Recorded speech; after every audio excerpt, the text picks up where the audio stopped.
Hi, everybody. Welcome to Baseball Discourse. I'm Dan Lavallo. It's National Mascot Day. Who knew? June 17th is National Mascot Day. And in this case, I'm going to play for you an interview that I did with I believe, the person who started the trend as far as mascots, Ted Giannoulas, who started out as the San Diego Chicken and then became, the famous Chicken. But he was terrific, and he used to tour not only the Major League ballparks, but the minor league ballparks. And in 1983 and 1984, when I was broadcasting for the Kinston Blue Jays, at the time the single-A affiliate of the Toronto Blue Jays in the Carolina League, the famous Chicken came through, Ted Giannoulas. Here's the interview I did with Ted. My guest on the pregame show tonight is Ted Giannoulas, alias the San Diego Chicken. Are you still the San Diego Chicken or just the Chicken now? Well, believe it or not, Dan, I go by the famous Chicken now because that way it applies to everybody wherever I go. I still live in San Diego. I still do Padre games there for the San Diego baseball team. But I look at it this way. I'm more on the road than I am at home, so I guess you could say I'm the San Diego Chicken, also known as the famous Chicken. Okay, and with that, let's ask the famous Chicken the following question. This is your first time into Kinston. Ted, what do you do when you go into a town for the first time? Anything different? Well, basically, I get to learn the ballpark a little more intimately than I would, say, to towns where I've been several times, and I know the ballpark well. So I'll check out the stadium very carefully, check out the sound system, the sight lines, what the fans can see, where they can't see, and basically try to gather together a show to give them the very best acts that I know for an entire evening. So when I'm out there, I can guarantee for the fans the funniest night of the year tonight, and also a laugh every inning, because I know I'm new to them and they've never seen me and I've never really experienced them, but I'm more tickled by a situation like that. Do you find the adrenaline flowing just a bit extra when you go into a park for the first time?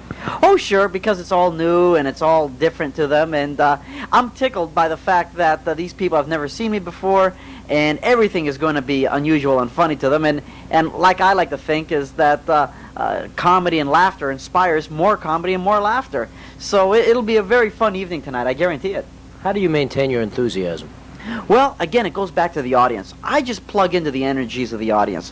When you hear thousands of people laughing all at once, I'll tell you, it just melts your heart. You know, just a few weeks ago, I saw the Blue Jays in Durham. We had a record turnout there. And I mean, those fans were like uproarious with their laughter. And it's the same kind of feeling. That many people in a ballpark all laughing at once, I tell you, it eclipses any fatigue that should exist from all the traveling that I do. Now, you just came from Lynchburg where you performed last night. You go to Louisville for Tabor night. Does the famous Chicken ever get a day off during the season? No, during baseball season, Dan, I go day to day, believe it or not. I'm booked up from now until Labor Day, pretty solid.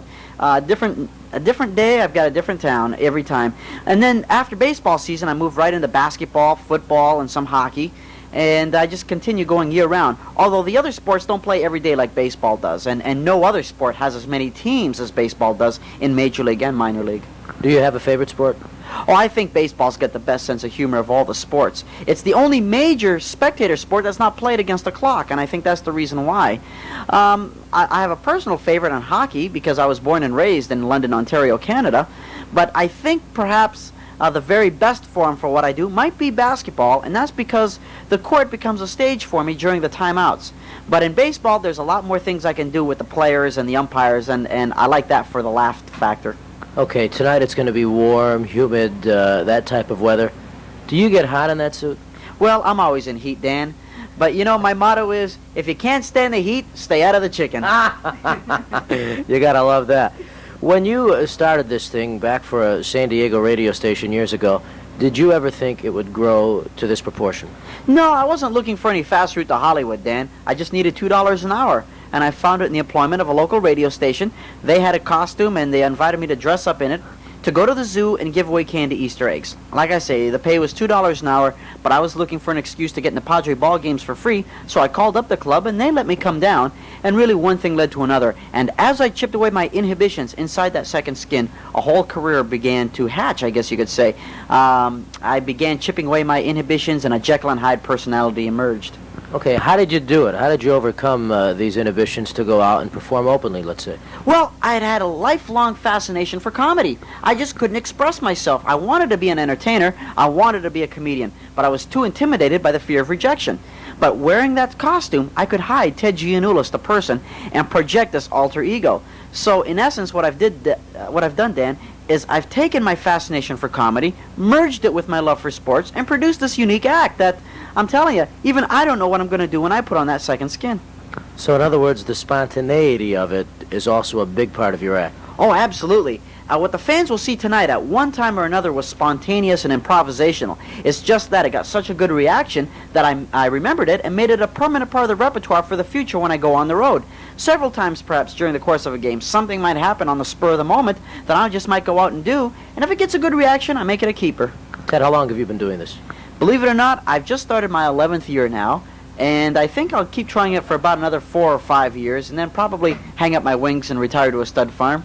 Do you do anything to keep in shape, or is the act every night enough to keep you physically strong to maintain an entire season schedule? Yes, I think that just working out every night in the costume is enough to keep you in shape. I'm telling you, I build up quite a sweat tolerance inside that outfit, and it keeps me going, but I'm used to it by now, and it doesn't really affect me.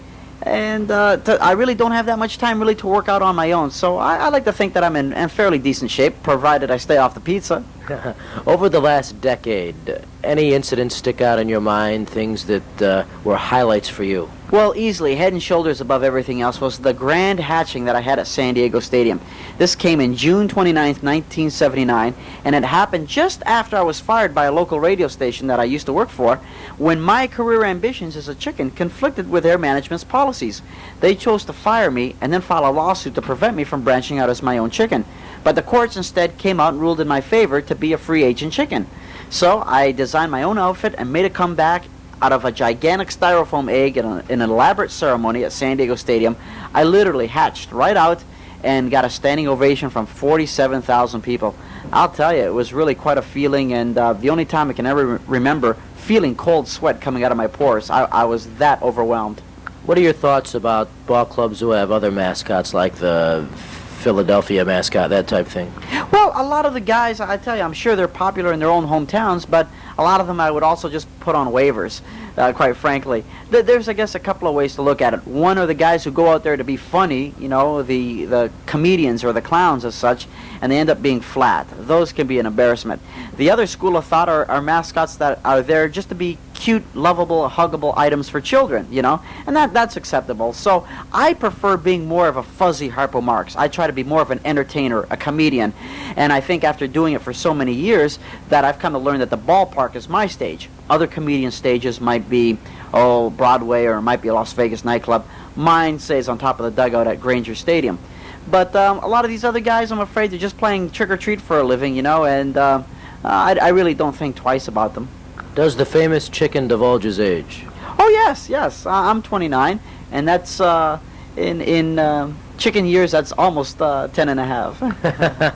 Okay, you talk about hanging up your wings in another 5 years or so. What will you do after that?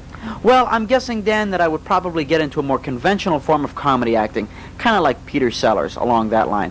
What I'm doing now is comedy acting, only my makeup is a little more elaborate than, say, that of the conventional comedian. No question. Ted Giannoulas, thanks very much for being my guest on the pregame show tonight, and we're glad to have you at Granger Stadium in Kinston. Well, I appreciate all the kind thoughts. Thank you, Dan. Well, there you have it, my interview with Ted Giannoulas 42 years ago as he passed through Kinston, North Carolina, the famous chicken making his appearance, and he would perform in major league ballparks, minor league ballparks. This was at Granger Stadium in Kinston, North Carolina, where he performed, where I caught up to him with an interview, and the rest is history. That's going to do it for Baseball Discourse. Thank you for watching, and see you later.